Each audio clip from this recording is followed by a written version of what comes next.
Penn State offensive tackle Olu Fashanu was once believed to be a top 10 pick, but now he's starting to slide in mock drafts outside of the top 10 into the top 20. We're going to talk about this and more coming up next.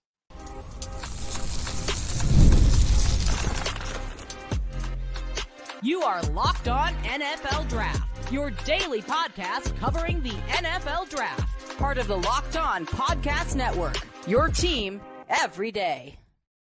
What's up, Locked On family? Welcome back to the Locked On NFL Draft Podcast, your daily podcast covering your favorite draft prospects, part of the Locked On Podcast Network, your team every day. I'm your boy, Damian Parson, always on the ones and twos. You can find and follow me on X at DP_NFL. I am a senior draft analyst, and thank you for making Locked On NFL Draft your first listen today and every day. Shout out for being our everydayers. And you know, I got to kick this intro to my guy, Mr. LSU himself, Keith Sanchez. You can find and follow him on X at The Talent Code. Keep talking to him, baby. What's up, Locked On family? Let's get locked in. This is Keith Sanchez, 2019 national champ with those LSU Tigers, man. And the other side to this dynamic duo that we like to call the Locked On NFL Draft Podcast, your number one source for everything NFL draft content. DP, today's show, man, we are talking about Olu Fashanu, Got to get it right. Olu Fashanu, and what is the driving factor behind him falling down draft boards, right? Once a guy that was slated to go pick 2, pick 3, top 5, right? And now he finds himself potentially falling all the way to 15 or pick 20. And then we're going to talk about some NFL teams that should simply trade back, right? Are we talking about the New England Patriots, the Los Angeles Chargers, some other teams in there that should just simply trade back and get more draft capital? And then we're going to bring back our classic segment, Stock Up, Stock Down. But DP, before we get into this conversation, man, why don't you hit him with our title sponsor?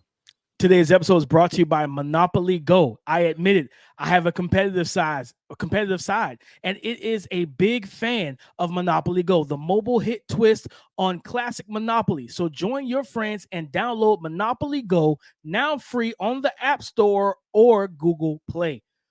Olu Fashanu, Keith, guy that I remember the first meeting we had when we finally got eyes on him last draft cycle. Me and you came onto the meeting and was like, oh yeah, this is a guy. This is a dude. And we were ready. We had already put him right in that realm, especially the stellar 2022 season that he had. He was up there with Broderick Jones. Because I know, a lot of people at that time had Peter Skoronski as OT1, but both of us knew Peter's going to play interior offensive line. He's not going to play tackle. He's going to play guard, that's what he's playing for the Tennessee Titans. So with him, we know him being kicked down a guard. We didn't view Peter as a tackle. We viewed him as a guard. So we had Broderick Jones that's OT1 for the most part. And then we watched Olu. It was like, okay, yeah, Olu absolutely is in that OT1 type of category. And it was everything that he brought to the table. Athleticism, reactive athleticism, lateral agility, strength, arm length, right? Coming into the combine, he measured in at 6'6", 312 pounds. He had 34-inch arms. So everything that we saw on tape measured in well at the combine. But you fast forward a year later, where in 2022 he pitched a shutout. 2023 he was still darn good to me. He was still very good. But there was a couple reps where you're like, oh man, like he got beat. And I feel like, I'm gonna say this, Keith, the draft community has gotten cute with Olu Fashanu. Like I somebody has to explain to me how we go from top 7 pick, top 10 consensus to every mock draft now he's at 14 to the New Orleans Saints. You know what I mean? Yeah, no. So when you proposed this question, right, and I thought about it, I looked at the draft board. Is it one of those situations where we're talking 4 quarterbacks and 4 quarterbacks, 3 wide receivers, right, with Marvin Harrison Jr., Rome Odunze, and Malik Neighbors, right? It seems as though that's starting at pick 8 right there, right? Then you throw in a Joe Alt, right, who, people believe I have him as the highest, the higher rated of the two as far as identifying their fundamental floor, right? And with, just being able to plug and play the NFL game. I have Joe Alt rated higher. So that puts him at pick 8, pick 9. Now, I think that's for me is when things start to go another way. And even I think people can explain to me Brock Bowers, right? If you want the tight end that's highly talented, but anywhere past pick 10, right? I think the first 10 picks, you can say, hey, this is just how the cookie crumbled. And I think this draft will probably be as good as the draft was that 2011 with the JJ Watt and the Cam Jordan and the Cam Newton and it was a ridiculous draft class. I think it has that type of vibe to it, right? So anything past pick 10 DP, talking about like in my draft order and in my rankings, then I don't understand that either, right? Like, some people saying pick 17, pick 18. I think without a doubt, in my opinion, he should be the number 2 offensive tackle off the board. Just, as far as pure his ability and what he can do and what he's proven over 2 years, right? Sometimes we say, he was sample size, right? Like that's an argument. Well, he went back another year to give you an even bigger sample size. And the one part of his game that I believe is underrated, DP, is his ability to get after it in the run game. I don't think people talk about that enough. This is a guy that's an easy mover, but he has good power and punch on contact, especially for a left tackle. He's not a guy that's just trying to seal things off on the backside, right? If he's on the front side, he's going to, he's going to work that dual block, that combo block, and then he's going to get to the second level defender, and he's going to get there with some pop and contact and try to finish the guy off. And he works to put people in the ground. He works to run. So I'm with you. I think part of the fall is the top 10 picks. That's tough, right? Because just how talented his class is. Then the other part of it, it's more the same what we said, prospect fatigue, right? I feel like if we just found Olu Fashanu this year, right, and it was Talise Fuaga who had been on the scene for a while, it would have been the opposite conversation. I just think, it's human nature. It's what we do. People, they get tired of talking about the same thing. It's time to move on to something new. But I do believe that right on that 10-ish threshold, Olu Fashanu is like a top 10 draft prospect, and how the board should fall. I think he's in there. And Keith, you make that point about the draft order and the potential prospects that could fall, like that can go in that top 10, makes a lot of sense, right? I think with the Chargers, they're the X factor, right? Like, are they the team that's going to trade out? What if New England trades out and Minnesota moves up to 3 and Joe Alt goes at 5? And if you're Tennessee, then we could see Olu fall to 7. But and you said that Joe Alt has the highest grade for you. I have him graded as the same. And the thing that's the distinct difference for me between the two, Alt is viewed as a safer prospect, right? And you know how I feel about that word safe.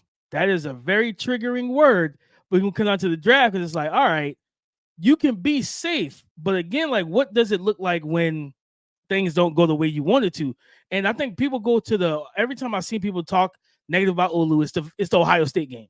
And I tell people, all right, that's cool, because you want to bring up those JT Tuimoloau reps. Cool. Go watch JT drive back Joe Alt. Watch Ruka Rororo drive back Joe Alt. Watch Michael Hall quick swim Joe Alt. There's still problems with his game where he's top heavy. He's a forward leaner. He's not a great knee bender at times. Now he is 6'9", but then when you talk about with Olu being such a great run blocker, like Joe Alt's not an outstanding run blocker. Even though he's a big dude, he's more finesse. Like, he's great on the pin and pull stuff as like the leader from backside, them GT counters and GT power plays where he's pulling along with the opposite guard to the backside of the formation. He's lead blocking. That's great. In terms of man and down blocking, not that good for a big body guy. He's not displacing guy. He's not running his feet. Again, some of it's just because he's 6'9", so he's not able to, sink his hips and drive and displace guys. While I look at Olu, and I'm watching Olu, like you said, put guys in the dirt, wash guys down, get guys out of the frame and move and create run lanes in one-on-one situations. But also, for me, it's the anchor. I feel like Olu's stronger. I feel like his anchor is better. I feel like he anchors quicker. You know what I mean? I feel like footwork-wise, he's better. So Joe Alt stops his feet. Like, if those active rushes, guys who are going to throw multiple moves at you, you get them with a second move, he's open to that, because once his feet stop, it's hard to get back started. So it sounds like you like Olu Fashanu better. Preference-wise, I do. That's what I was about to say. So then you should probably have him graded higher then, right? And they're graded the same, because I still think Joe Alt is I think they're both very high. Like, I don't like the floor thing I get. I think both of them has really high ceilings. I think both of them could be franchise tackles. You know what I'm saying? Again, this to me it's very reminiscent of last year with the CJ Stroud, Bryce Young thing, where I'm just kind of looking at it and I'm like, all right, I like both. My preference is one over the other, and it typically goes to the physical too. Same thing how I was with A-Rich for me. I had A-Rich over Bryce. I'd rather A-Rich, instead of Bryce, because while Bryce looks safer, if things don't go right, which we kind of saw, I know that what I can get with A-Rich. And for me, I look at Olu, I think the ceiling is a little bit higher, but right now coming at prospects, I got him like neck and neck, tied for OT1. The Talise Fuaga stuff, I've seen people probably put Troy Fautanu over, and we both love both of those guys, Keith. But I can't get with that. You know what I mean? I can't get with next Friday, man. I can't get jiggy with this, Keith. Yeah, we're not about to sit here and definitely. be like Fuaga and Fautanu is just like better than how? In what way? Yeah, I think it's tiers, man. I think that the tier is Olu and Joe out in their own tier, and then I think the second tier should be the Talise Fuaga, Troy Fontanu, Graham Barton, right? Like just as far as Tyler Guyton? prospects, huh? Tyler Guyton? You think he Put in that? I would probably put Tyler in the same tier with I would put Kingsley, Tyler Guyton, Kingsley Sumatier, Tyler Guyton, and Amarius Mims in the same Gotcha. in that same tier. So I do think it's probably like 3 tiers, but that's how good this offensive tackle class is. Like Nice. 3 tiers of round 1, right? Like so that's just how talented this offensive tackle class is. But DP, let's keep this thing going and flowing, man. We're about to transition, right? We're going into NFL teams that should trade back, right? We're talking about teams in the top 5, team in the top 10. We consistently talk about the Minnesota Vikings having to trade up. Well, somebody has to trade down, right? And if it's just outside of quarterback, where is this class deep at to where if you're a team, you're like, you know what, we can trade back, get more draft capital, and then capitalize on that in the second and third round. So coming up next, man, we're going to talk about NFL teams that should simply trade back. We've all been there, either as a player or a fan. It's halftime. The scoreboard is not looking good. You're feeling low, not sure you or your team can pull out a win. That's when you dig deep, lift your head up, and say to yourself, time to get back in the game. Pull off some bank heists and take as much of my friend's money as I possibly can. That's right. The smash hit mobile game, Monopoly Go, lets you compete with your friends to get the most riches and the biggest empire. It's the Monopoly you love, but on your phone anytime with tons of new twists, including leaderboards to compare your progress to your buddies. There's so much to do. Play on countless dynamic Monopoly boards. Make your friends bankrupt by smashing their landmarks with a wrecking ball. You can even work with your friends to crack open community chests and in tournaments to get extra rewards and climb the leaderboard. So get back out there, put your game face on, and download Monopoly Go. Now free on the App Store or Google Play. Teams for the 2024 NFL draft class that we believe should trade back. Keith, we have Tankathon pulled up here, looking at the draft order, right? And Keith, the first team for you, when you look at the, whether it's picks 1 through 20, whatever, you think about the first round, we're looking at these picks. What is the first team that comes to mind for you that you say they need to trade back? Yeah, it's 2 teams within the top 5. The New England Patriots, I definitely think they should trade back, especially once we get into the drafting, because I don't know. And this is the thing, right? And this is where you have to start to block out the noise, especially even if you're an NFL franchise. And this is where people always ask, like, okay, owner involvement. How do owners get involved in things like that? And the presidents and the non-football people getting involved in football decisions, in the sense of the fact of, I doubt that NFL teams have these highly rated grades on all 4 of these quarterbacks, right? Nice. So if you're the New England Patriots, it's probably only 2 that you really like. I doubt that you just like, oh man, I'm in love with all 4 of them.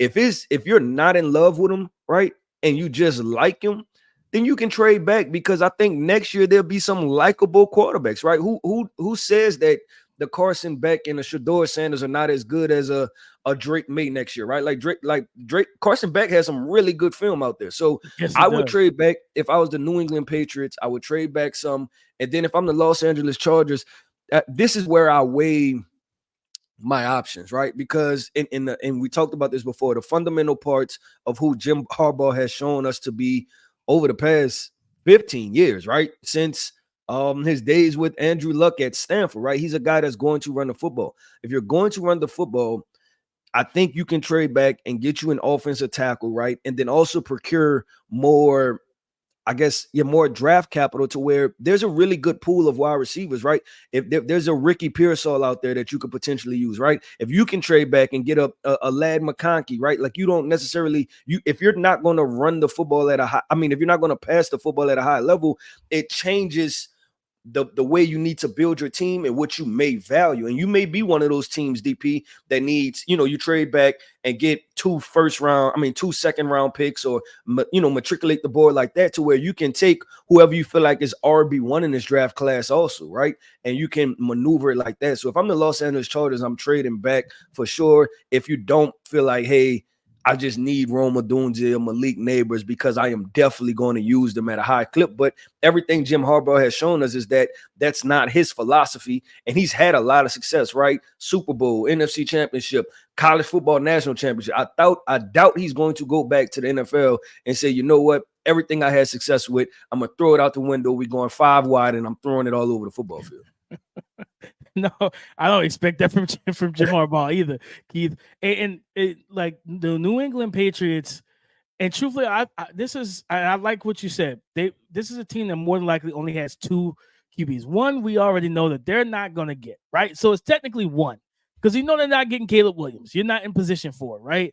I think the quarterback that they might like that. I think the quarterback that'd be a best fit for him would be Drake May, and I think their coaching staff would be the best fit for Drake May.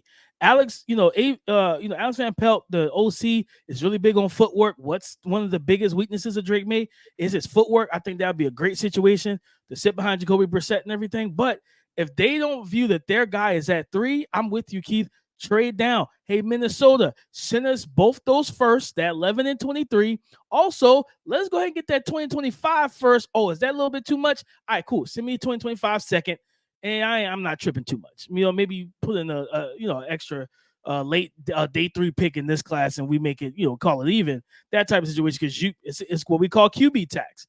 And I thought about the Chargers as well. That was one of the first things that came to my mind too. I was like, man, like you could go receiver. Like if Marv or Malik or if all 3 of them could be on the board at 5, for all we know, right? Like if Arizona was dumb enough to trade down.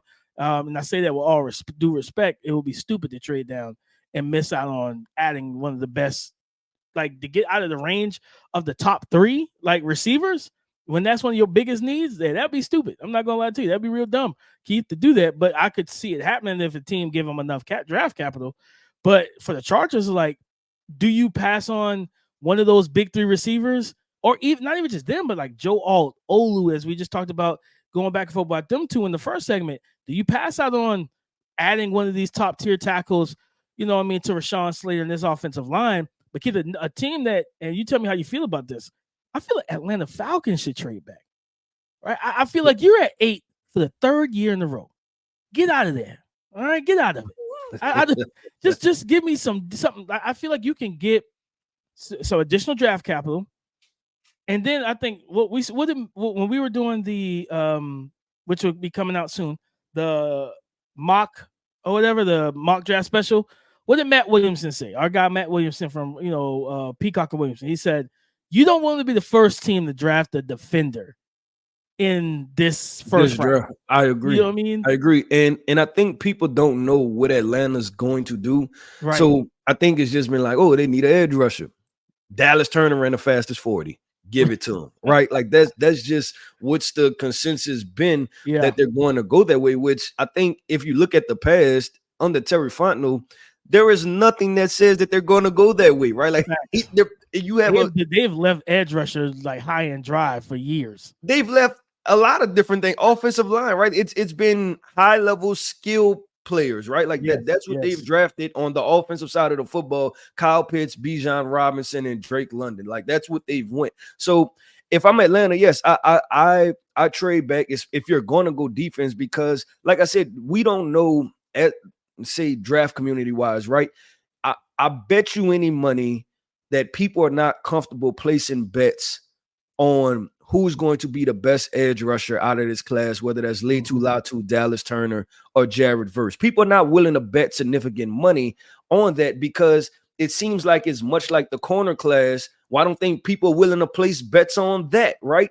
Where who's the best corner? And so if that's the case, if you're going to take Dallas Turner at 8, you may have more success with Latu Latu at 16, right? Or Jared Verse at 19. So because they all provide different things and it's all a good threshold, you just don't, it's not the guaranteed thing like the Will Andersons of last year. So I'm right there on par with you. DP, I have a couple other teams that I want to bring up. I know we're supposed to do stock up, stock down, but I want to keep this conversation going because I think we talk so much about who's going to trade up, but we do need to talk about what are the teams that are going to trade back. And I foresee a lot of fireworks with this draft because there's so many premium positions, right? And so many different players and so many team needs and things like that with the supply demand scale. So coming up next, man, we're going to keep this conversation going of who needs to trade down in the 2024 NFL draft. Our sponsor today is Yahoo Finance. Let's get straight to the point. You want to grow your portfolio to deal with the rising cost of inflation, to pay off your debt or your mortgage, pretty much anything standing in the way of you and financial freedom, right? With Yahoo Finance, you can get access to the news, data, and tools that you need in order to help you reach that financial freedom. All right. For more than 25 years, Yahoo Finance has been the brand behind every great investor. Whether you're a seasoned investor or are looking for that extra guidance, Yahoo Finance gives you all the tools and data that you need in one specific place. Guys, with a community of over 90 million users each month, their real strength is helping you on your way to financial success. For comprehensive financial views, financial news, and analysis, visit the brand behind every great investor, yahoofinance.com. The number one financial destination, yahoofinance.com. That's yahoofinance.com. Thank y'all for making Locked On NFL Draft your first listen today and every day. Shout out for being our everydayers. Keith, I know you said you had a couple teams. I wonder if it's the same. One of them is the same team I was thinking about. I think the Denver Broncos need to move back. I don't think you move up. You don't have the draft capital for it. You don't have a second. And I don't think you got a player on your roster that just moves the needle for any team in the top 10 to say, yeah, sure. Like Cortland Sutton isn't moving the needle for the Arizona Cardinals to say, we'll take your first and Cortland Sutton and a 2025 first. Like, you got to give me a little bit more than that. I think they should trade back because they're not ready for a quarterback, not a young one. I think they need to trade back, get a second round pick, let somebody come up. You know what I mean? If a team wants to come up for one of these edge rushers, if a team wants to come up for what if a Brock Bowers slips to you at 12? I know I've seen a lot of Brock Bowers to the Denver Broncos. I don't really think that's it doesn't move the needle for me one way or another, right? Yeah. I don't get excited about it, and it's just okay, I guess, and it seems like this is what I feel like when people fill out the mock drafts, right? And then you start placing placing players with certain teams, and then you got Brock Bowers left, and you're just like, damn, where could he go? You know what I'm saying? And then you just stick him in Denver, and it's like, I don't even know if I like that. I don't know how much sense that makes for Denver or for Brock Bowers in his camp, right? Why go to Denver was not a high volume situation. Now, the team I was going to go to, DP, I'm going to move back up the draft board. The Tennessee Titans, also a team that should be fielding calls. And the reason I say is this, that you're going to I've put out 3-4 mock drafts. You put out 3-4 mock drafts. Everybody else across the draft community has put out 3 or 4 mock drafts. And 95% of the time you have them taking offensive tackle Joe out, right? That just seems like the pairing to happen. But the same conversation I'm going to have it again is that the threshold with these offensive tackles, I get it that Joe out, and I have Joe out as my highest graded tackle. This Tennessee Titans team has other holes that they need to fill, right? Just, whether you want to go against the offensive line again, or you want to, look at the linebacker position or the secondary position to consistently improve that, they can go, what if they trade back, right? And then they can still grab an offensive tackle. Like, what if you trade back to 12, right? Or with Denver or Minnesota, or Las Vegas, right, to 13, and you're still able to grab Olu Fashanu, right, at 13. And now you have Olu Fashanu, Peter Skoronski, and an extra second round pick or something like that, or a first for next year, or something of that nature. So I would look at it for them, just because I'm gonna weigh my options of, hey, if Olu Fashanu is becoming unpopular and we just got to trade back 6 picks and we get another highly talented left tackle, which is much better than whatever we have this year, right? We're still improving our roster, and we have a guy with immense upside, also has a high floor and immense upside. Why not trade back, grab the draft capital, and then have a highly talented prospect, and you still address the left tackle position? No, I mean, that's not a bad thought at all. You know what I mean? If you feel like it's the drop off isn't that great, you know what I mean, from the top 2 guys, like, and if you can get extra draft capital, kind of double dip in certain spots, you know what I mean, maybe you improve the tight end spot, like you say, add more cornerback help, add more edge rush up. Harold, I think it's Harold Landry coming off a torn ACL, so I think he's returning, trying to get back to full health. Maybe you lose the Nico Autry. Do you go and try to add a Ruko Rororo and another edge rusher? Do you just really trying to load up defensively as well on day 2 by trading back, still picking in the first round inside the top 15, 18 picks, but then also getting the extra day 2 pick where you can still add some high level talent, because this is such a great class overall, you know what I mean, where you can double dip in other areas.